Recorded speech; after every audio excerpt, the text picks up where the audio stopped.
আবাসন ও শিক্ষক সংকট, জলাবদ্ধতা নিরসন সহ 5 দফা দাবিতে বরিশালে ব্রজমোহন কলেজ শাটডাউন ঘোষণা করেছেন শিক্ষার্থীরা।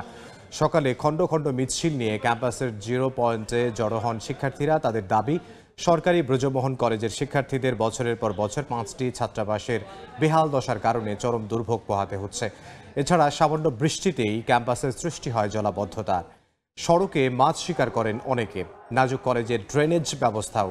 দাবি আদায়ে টায়ারে আগুন জ্বালিয়ে সড়ক অবরোধ করেন তারা। পরে কলেজের প্রশাসনিক ভবনে তালা ঝুলিয়ে 3 দিনের জন্য শাটডাউন ঘোষণা করা হয়। তবে দাবি পূরণের আশ্বাস দিয়েছে কলেজ কর্তৃপক্ষ।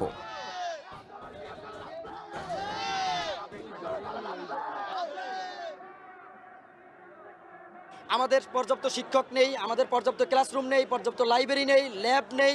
5,000 শিক্ষার্থীর আবাসনের ব্যবস্থা করতে হবে, আমাদের খেলার মাঠ সংস্কার করতে হবে, অডিটোরিয়ামের সংস্কার করতে হবে এবং বিএম কলেজে যে জলাবদ্ধতা রয়েছে জলাবদ্ধতার সংস্কার করতে হবে।